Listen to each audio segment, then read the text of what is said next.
Hey y'all, hey y'all, hey y'all. It's your girl Big Licks. Welcome back to the life of Licks. How y'all doing? Y'all good? You ate today? Good. Life is lifing right now, to say the least. But I'm still here. And for that, we gotta celebrate.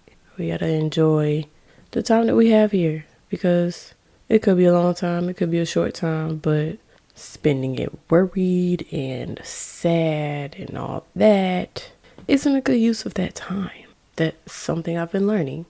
So it's up to me to, try to make the best of the time that I have here because life is short and also life is long.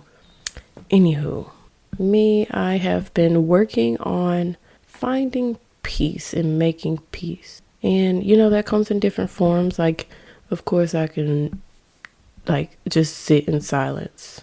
But with all the thoughts in my head, how can I sit in silence? How can I enjoy peace and quiet if it's not quiet nor peaceful in my head, right? So that led me to realize that I have to make peace with a lot of the things that are keeping my thoughts rolling and rolling and rolling. Like, I had to make peace with things that happened to me. People that have come in my life and left my life. People who've hurt me, people who've helped me. Like, I had to make peace within so that I can exude peace, on the outside. So that, revelation came to me last night because I was just like, well, I got to make peace with things in order to move on from them. And so I sat in the peace and quiet. I was like, okay, well, this happened to me when I was a teenager, right? And what happened to me was that I was 16 when my mom went to jail, right? So I had to take care of myself. I had to make sure that I ate, that I was bathed and, kept up for the most part from 16. And then as I got older, I had to manage money, send my mom money, buy stuff for school, buy clothes for school, buy supplies for school. I was the type of girl that wanted a chicken biscuit every Friday because at my school we had chicken biscuits on Friday from Chick-fil-A. And when they first started selling them, they were like $2.50 for a chicken biscuit. And by the time I got to high school, they were $4. And I'm a 2 biscuit type of girl. I'm going to eat one for breakfast and one for lunch. So I had to have $8 on me on Fridays, And then, growing up, in high school, you want to go out, have fun, and then graduation, I had to do my FAFSA by myself, apply to colleges by myself, decide what college I wanted to go to by myself, what major, what I wanted to do with my life, right? I had to make sure that I took my SATs, ACTs, what else? I had to be responsible at a very young age. Then I made sure I got into college. I had a little job, so I had a little money going into college. I went to college, got my first disbursement check, my first refund check, held on to it as long as I could. I made that $1,000 stretch. You hear me? And I had a great time in college. Money was never an issue. Stressing wasn't an issue. Homework got done. Me and my friends would go to the study rooms in the dorm and crank out all the homework that we needed to do and then get lit afterwards, right? And, that was my thing that I was going through for a while. And then, I got beef with friends, roommates, just things just kept adding up. And I hadn't even made peace with how I got to that point, right? Because I was still in survival mode. I'm like, okay, well, I got to do this, and that. Instead of let me just feel what feels good to me, right? Because I was so I don't want to say goal oriented, but I was more driven. I was driven to finish college for one, because a lot of people go to college, but they don't usually finish. And so I didn't want to be one of those people who didn't finish, but I also didn't know what I wanted to major in. And so I kept changing my major, because I went to school to be a high school math teacher, right? Math was getting a little bit too difficult. And after you fail the same class a couple of times, doesn't motivate you to keep going to it, okay? Because I was good in pre-calc, right?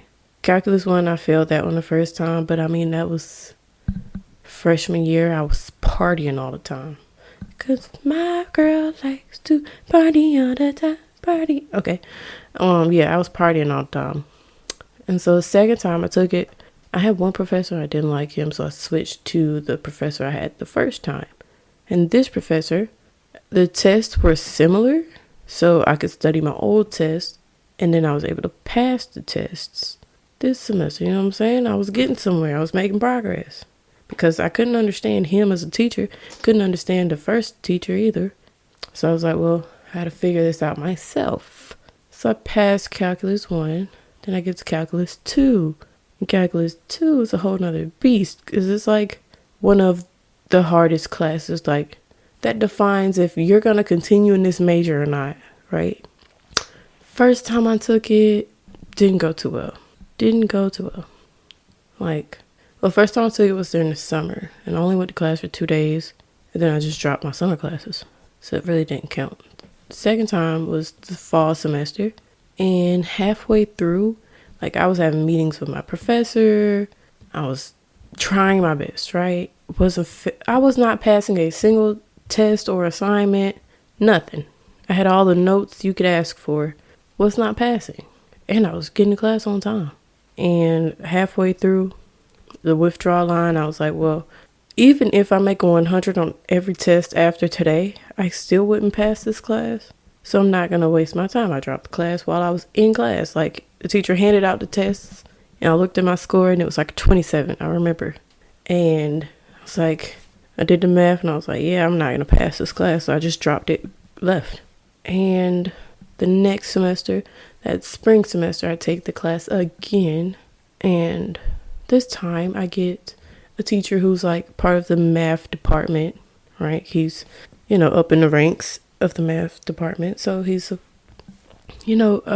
to be a good teacher. And during this class, class started out with like 20 people in it. And by the end of it, there was only 6 people. 4 people took the final. I wasn't one of those people. And I was going to his office hours. I was going to the math tutoring lab. Like, I was doing the best I could, right? Still wasn't passing the class. So the third time I take it, right? Fall of that next semester, I think that was 2018. Yeah. So fall of 2018, taking Calculus 2 again. I make it all the way to the final, you guys. Like, I'm trying my hardest between partying in classes and working graveyard shifts, like midnight to 4 a.m. or 2 a.m. to 6 a.m. shifts.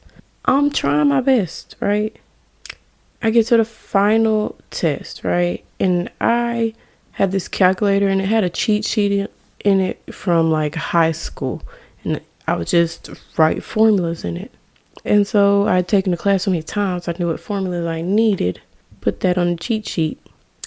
So it's in the back of my calculator, and then my professor, when we were taking the test, he wrote basically what I needed, all the formulas and stuff on the board. So I didn't really need the cheat sheet, so I forgot that it was there. So yeah, he saw my cheat sheet, and by the end of the test, he decided to let me know that he was going to give me a 0. And it really just made a tough situation tougher. And from that point, I had to realize, well, if I keep failing all of these classes, maybe math isn't what I need to be doing. Like, I'm good at math, but I can't pass these classes. I need to do something. And so I just ended up changing my major after major after major after major, and ended up changing schools. I'm pretty sure I've told y'all this part. But then after I changed schools, pandemic hit, right? And so mid-pandemic, I decided to move across the state.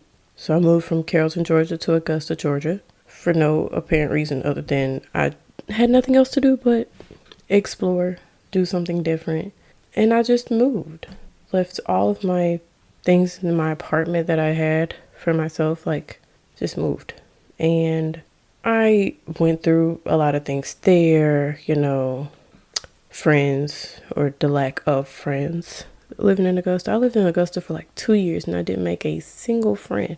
I had one girl that she wanted to be friends, but we couldn't be friends for too long because her lifestyle and my lifestyle were not clicking, and I can't have your baby daddy coming knocking on my door at midnight looking for you. That's not gonna happen.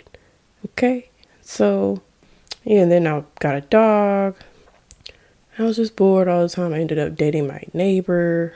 It was just a lot. And then I ended up leaving everything in Augusta and just going to live with my dad. Like, the point of all of this was that I had to make peace with all of it. Like, every painful moment, every tear that was shed, every joyful moment, all of it, right? I just had to make peace and say that, okay, I'm alive. Yes, certain things have happened to me. Yes, I'm going to be okay. No, I can't keep bringing this stuff up and letting it keep bothering me, right? I had to be verbal with my, what's the word I'm looking for? My intentions, right? I had to be verbal and precise in setting my intentions in this season of my life, because all that baggage, I was going to turn into the bag lady. You gon' hurt your back. Dragging all them bags like that. Okay, I was finna turn into the bag lady, and I ain't like that. So now I have to figure out what is gonna bring me peace after I've made peace. Cause right, if I am at peace, are you gonna bring me peace? Like, are you gonna bring me problems? Are you gonna bring me drama? Or are you just gonna come kick it and vibe? Right? Let's be for real. No, I'm not finna go out my way to do X, Y, and Z if it's not bringing me peace. Like, I have to have peace with the decisions that I make in my life. And with that being said, I wanted to just, go through my whole history, my whole life story on this podcast, but it didn't benefit me to do that. I couldn't have peace with that.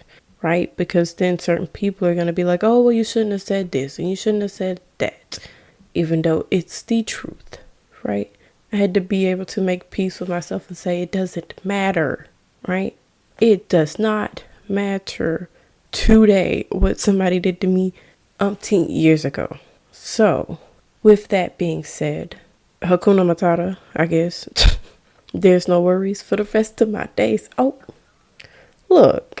And that just popped up in my head. Hakuna Matata. So, yeah, no more worrying. No more crying. Okay? What did Mary J say? If you don't know, go look it up. Mary J. Blige. Okay? No more crying in my life. Okay? So, love, peace, and chicken grease, y'all. I'm going to let y'all go and get out y'all hair. And if you don't listen to anything else I say or take any other advice that I have for you, just take this one, right?